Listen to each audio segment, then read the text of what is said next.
Assalamualaikum warahmatullahi wabarakatuh. Perkenalkan, kami dari kelompok 1. Di sini kami akan memaparkan sebuah materi yang bertemakan badan usaha dan kewirausahaan.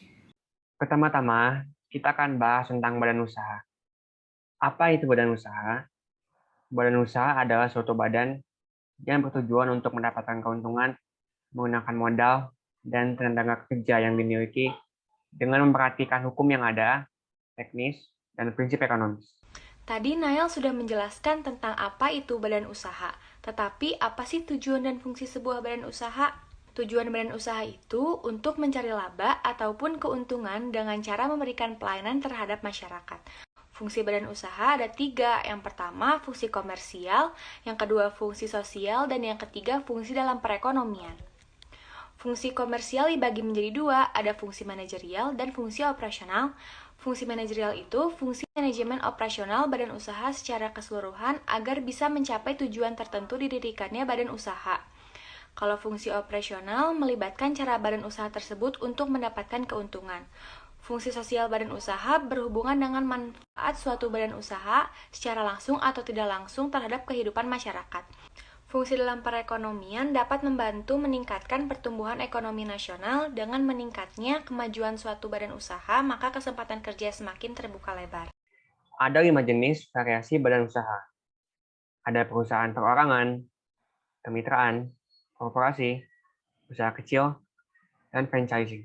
Pertama, perusahaan perorangan. Perusahaan perorangan merupakan perusahaan yang dikelola atau dibentuk oleh satu orang saja atau individu. Ciri-ciri dari perusahaan perorangan adalah mudah dibubarkan dan mudah dibentuk. Permodalan usaha dapat melibatkan harta pribadi. Sistem pengelolaannya sederhana. Tugas dan tanggung jawab tidak terbatas karena berada di tangan pemilik perusahaan.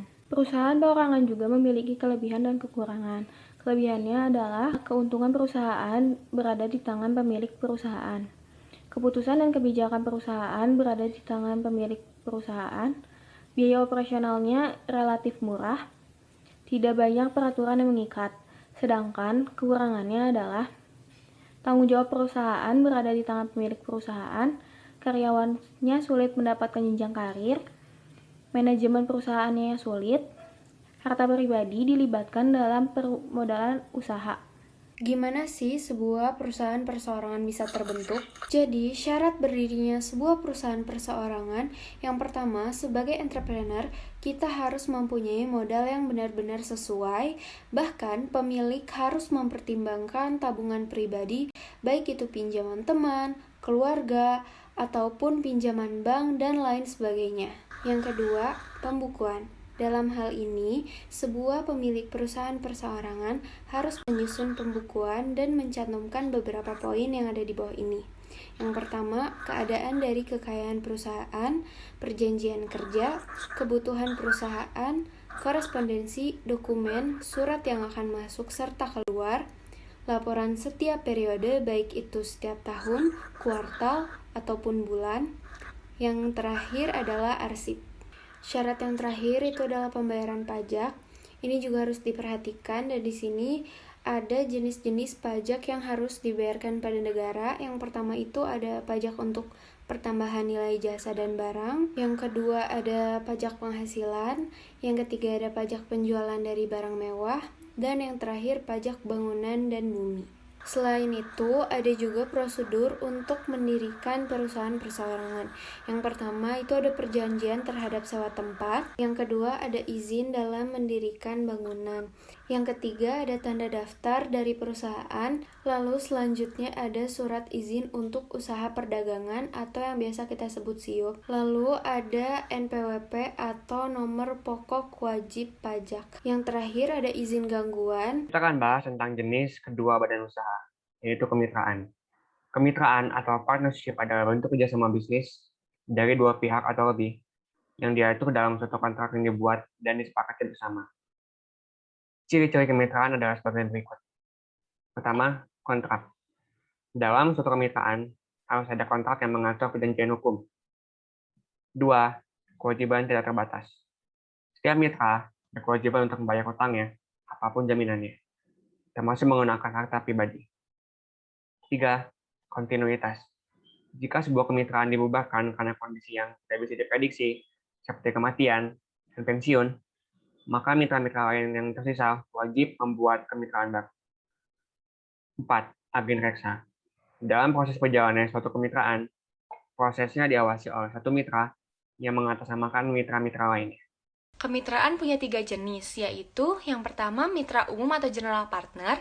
Mereka terlibat aktif dalam operasi sehari-hari dan mengambil keputusan bisnis terkait dengan kewajiban. Mereka memiliki tanggung jawab yang tidak terbatas. Yang kedua, mitra terbatas atau limited partner. Mereka tidak terlibat dalam mengelola keuangan sehari-hari. Mereka hanya menyumbangkan uang dan memiliki tanggung jawab yang terbatas sesuai investasi mereka. Yang ketiga, limited liability partnership. Setiap perlindungan hukum akan ditetapkan pada seluruh mitra dalam limited liability partnership, baik itu umum ataupun yang terbatas. Kelebihan kemitraan adalah yang pertama, keterampilan yang dapat saling melengkapi keterbatasan dalam mengerjakan sesuatu di dalam suatu bisnis. Yang kedua, pembagian laba dapat dilakukan dengan lebih mudah berdasarkan kesepakatan bersama yang ditentukan dari awal kerjasama. Dan yang ketiga, kesempatan bisnis yang luas. Kekurangan kemitraan adalah yang pertama, satu mitra dapat menyebabkan semua mitra menderita kerugian bisnis dan aset pribadi. Yang kedua, kemampuan terbatas untuk mengumpulkan modal. Dan yang ketiga, tanpa perencanaan terlebih dahulu, perusahaan diakhiri setelah kematian seorang mitra. Kita lanjutkan ke jenis badan usaha yang ketiga, yaitu korporasi. Korporasi adalah badan usaha atau perusahaan yang sangat besar, atau beberapa perusahaan yang dikelola dan dijalankan sebagai satu perusahaan besar. Jenis korporasi ada dua, yaitu korporasi menurut hukum pidana dan menurut hukum perdata. Menurut hukum pidana, korporasi diakui sebagai badan hukum yang berwenang untuk melakukan segala macam perbuatan hukum yang diakui oleh hukum perdata. Menurut hukum perdata, korporasi berhak atau berwenang untuk melakukan berbagai macam perbuatan hukum dalam bidang hukum perdata, seperti membuat perjanjian atau kontrak. Jenis badan usaha yang keempat adalah usaha kecil. Usaha kecil merupakan badan usaha yang memiliki tenaga kerja kurang dari 50 orang. Atau usaha ekonomi produktif yang berdiri sendiri yang dilakukan oleh perorangan atau badan usaha yang bukan merupakan anak perusahaan atau bukan cabang perusahaan yang dimiliki, dikuasai, atau menjadi bagian baik langsung maupun tidak langsung dari usaha menengah atau usaha besar yang memenuhi kriteria usaha kecil sebagaimana dimaksud dalam UU Nomor 20 Tahun 2008. Usaha kecil tidak berdiri begitu saja, tentunya ada prosedur dan juga syarat ketentuan yang harus dijalani. Nah, untuk prosedur berdirinya usaha kecil yaitu dibutuhkannya perizinan. Izin sendiri yaitu merupakan suatu keputusan pemerintah yang awalnya dilarang, tetapi diperkenankan dan bersifat konkret. Suatu izin yang diberikan pemerintah memiliki maksud tertentu, yaitu salah satunya adalah menciptakan kondisi yang aman dan tertib agar setiap kegiatan dapat berjalan dengan peruntukannya.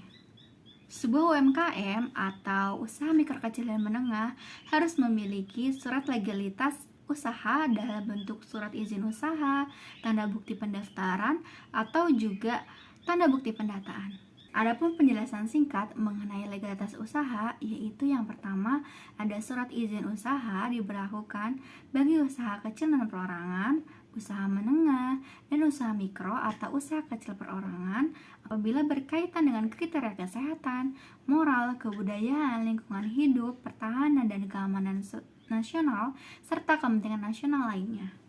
Dan yang kedua yaitu ada tanda bukti pendaftaran yang diberikan kepada usaha kecil perorangan. Dan yang terakhir ada tanda bukti pendataan yang diberikan kepada usaha mikro. Nah, selanjutnya yaitu ada syarat berdirinya usaha kecil. Dari syarat ini terdapat izin usaha mikro dan kecil atau yang disingkat dengan IUMK. IUMK merupakan suatu legalitas yang diberikan kepada seorang atau pelaku usaha mikro dan kecil dalam bentuk izin usaha. Kemudian tujuan dari UMK sendiri yaitu untuk memberikan legalitas resmi serta mempermudah untuk mengakses pemberdayaan, pengembangan, dan pembiayaan dari pemerintah untuk usaha.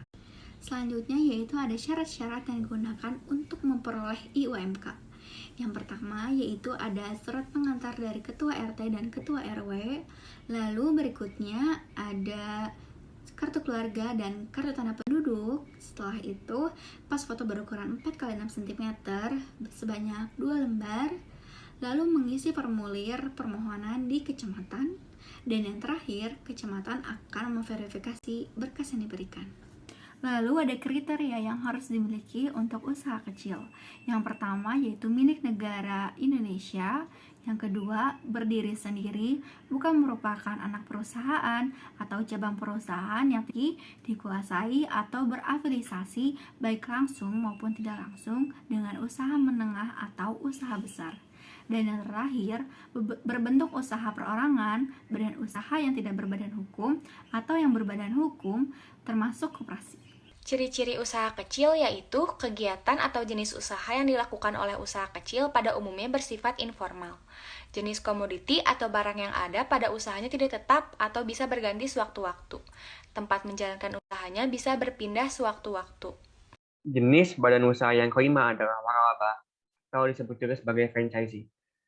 Secara umum, franchising atau waralaba adalah bentuk kerjasama bisnis antara pemilik bisnis dan penerima waralaba, berupa pemberian izin untuk pemakaian merek, produk, atau sistem operasional. Menurut pemerintah Indonesia, waralaba adalah ikatan yang salah satu pihaknya diberikan hak memanfaatkan atau menggunakan hak dari kekayaan intelektual atau pertemuan dari ciri khas usaha yang dimiliki pihak lain dengan suatu imbalan berdasarkan persyaratan yang ditetapkan oleh pihak lain tersebut dalam rangka penyediaan atau penjualan barang dan jasa. Agar suatu kerjasama waralaba bisa terbentuk, ada beberapa kriteria yang harus dipenuhi. Yang pertama, memiliki ciri khas usaha yang terbukti sudah memberikan keuntungan. Yang kedua, memiliki standar atas pelayanan terhadap barang atau jasa yang ditawarkan dan dibuat secara tertulis. Yang ketiga, mudah diajarkan dan diaplikasikan.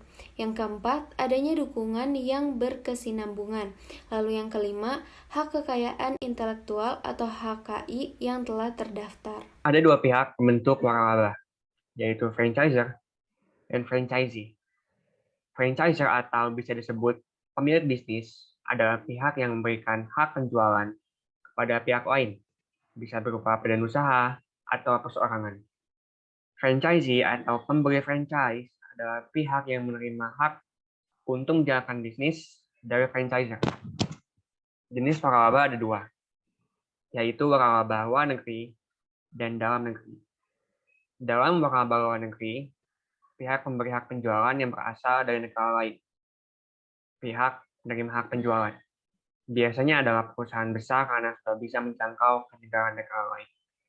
Namun, dalam waralaba dalam negeri, pihak pemberi dan pihak penerima hak penjualan berasal dari negara yang sama. Lengkap banget ya penjelasan tentang badan usaha tadi. Teman-teman udah pada ngerti semua kan? Sekarang kita akan bahas tentang kewirausahaan. Apa itu kewirausahaan? Kewirausahaan merupakan proses mengidentifikasi, mengembangkan, dan membawa visi ke dalam kehidupan. Visi tersebut bisa berupa ide dan gagasan, peluang, atau cara untuk lebih baik dalam menjalankan sesuatu hingga menghasilkan output berupa usaha baru. Perusahaan juga memiliki tujuan dan manfaat. Tujuannya adalah untuk meningkatkan jumlah wirausahawan yang berkualitas dengan cara meningkatkan kemampuan dan kemantapan wirausahawan untuk memajukan dan menyejahterakan masyarakat. Membudayakan sikap, perilaku, dan kemampuan wirausahawan pada masyarakat yang mampu, unggul, dan handal. Pengembangan kesadaran dan orientasi kewirausahaan yang tangguh dan kuat terhadap masyarakat.